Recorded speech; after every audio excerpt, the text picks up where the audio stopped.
মুসলমানের আসল ক্যারিয়ার তো আমাদের মৃত্যুর পর, এবং এই পৃথিবীতে আমার আসল মাকসাদ হলো আমার রবের হক আছে, আমার স্ত্রীর হক, সন্তানের হক, প্রতিবেশীর হক, যত ধরনের হক গুলো আমার আছে এই হক গুলাকে আদায় করবো, করে আমি পৃথিবীতে কোনোভাবে পার হয়ে যাবে। এই দরজা মানে দৌড় না, এই দরজা মানে দারাজাত, মানে তার অবস্থান, দরজা বুলন্দ করা মানে তার অবস্থানকে আল্লাহ তাআলা উঁচু করবেন, তার অবস্থানকে, তার সম্মানকে, মর্যাদাকে, তার লেভেলকে, তার স্তরকে আল্লাহ তাআলা উঁচু করবেন। সে কি মনে করে? সে আল্লাহ সম্পর্কে বড় বড় আশা করে বেফিকের দুনিয়াতে সে, কিন্তু সে আল্লাহ সম্পর্কে বিরাট বিরাট আশা তার। হ্যাঁ, আল্লাহ তো আমাকে নেবেই, আমাকে না নিলে আর কাকে নেবে? আমার চেয়ে বড় ওলি আর কে?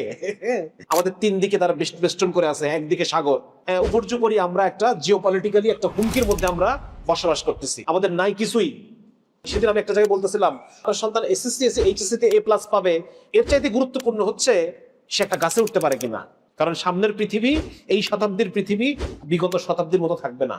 আমার সন্তানের জন্য বেশি গুরুত্বপূর্ণ হবে সে একটা নারকেল গাছে উঠতে পারে কিনা, বেশি গুরুত্বপূর্ণ হবে সে একটা 9 ফিট দেওয়াল টপকাইতে পারে কিনা, বেশি গুরুত্বপূর্ণ হবে সে প্রপার নিউট্রিশন খাওয়া দাওয়া পেলো কিনা। A+ পাওয়ার চেয়ে গুরুত্বপূর্ণ হচ্ছে যে সে কতগুলো ভাষা সে জানে, এগুলো গুরুত্বপূর্ণ হয়ে যাবে সামনে। এই বিষয়গুলো এখন আমাদের নতুন করে চিন্তা করতে হবে। একটা বাচ্চা যত খেলবে, যত সে গা ঘামাবে, যত সে গাছের উপর উঠতেছে, দেয়ালের উপর উঠতেছে, গ্রিল বেয়ে উঠতেছে, যত বেশি সে ক্লাইম্বিং করবে তার মেমোরি তত শার্প হবে। এগুলো এখন আধুনিক গবেষণা আসছে। অথচ আমাদের বাপরা এই দিন আমাদের মারতো। আমাদের এখন খাবারের অভ্যাসগুলো আমাদের সন্তানদের ক্ষেত্রে রিডিফাইন করতে হবে। গ্রিকরা যেরকম বডি ফিগার, লম্বা চেহারা সুরত, এমন একটা জাতি আছে যারা এরকম গ্রিকদের মতো।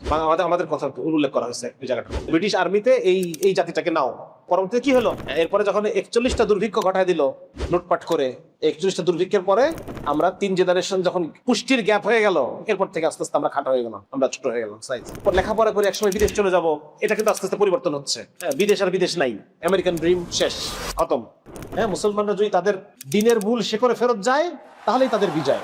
এই দুই দলের মাঝে যারা শাসক এবং শাসিত, এই দুইয়ের মাঝখানে দালাল হিসেবে যারা কাজ করবে, এরকম একটা শ্রেণী আমরা তৈরি করতে চাই। এটা ব্রিটিশরা বলে গেছে 1835 সাল। এই যে আমেরিকাতে আছে কর্নেল ইউনিভার্সিটি, কর্নেল কে? Vanderbilt university. John Hopkins university, John Hopkins কে? স্ট্যানফোর্ড ইউনিভার্সিটি, কে? স্ট্যানফোর্ড কে? এরা প্রত্যেকে এক একজন ক্যাপিটালিস্ট, এবং ওরা ইউনিভার্সিটিগুলো তৈরি করছে এই কারণে যাতে করে জ্ঞান বলতে পুরো পৃথিবী যা বুঝবে, এমন জিনিস বুঝবে যেটা আমাদের পক্ষেই কাজে লাগে সবসময়। আমাদের বিপক্ষে যেটা যাবে সেটা জ্ঞানের স্বীকৃতি পাবে না। তাহলে প্রকৃত অর্থ, দুনিয়ার প্রকৃত বাস্তবতা তোমার কাছ থেকে লুকানো হয়। এই বর্তমানে যে সেকুলার শিক্ষা ব্যবস্থা, তারা আমার সামনে বিভিন্ন জিনিস আমার সামনে তুলে ধরবে, কিন্তু প্রকৃত বাস্তবতাকে তারা লুকায় ফেলবে, আমার সামনে আসতে দেবে না। না থাক, ও ছোট মানুষও পারবে না। একটা কথা বলি, কি বলি? যে ও ছোট মানুষ, ও পারবে না, বাদ দাও।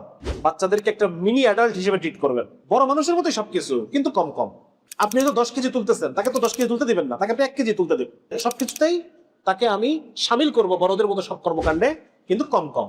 মুসলিম বিশ্বের দেশগুলোতে এখন উচ্চশিক্ষার জন্য ভালো সুযোগ আছে, আর এছাড়াও তো কাফের দেশে উচ্চশিক্ষার জন্য যাওয়ার ব্যাপারে ওলামা ইকরামের সাথে পরামর্শ করতে হবে।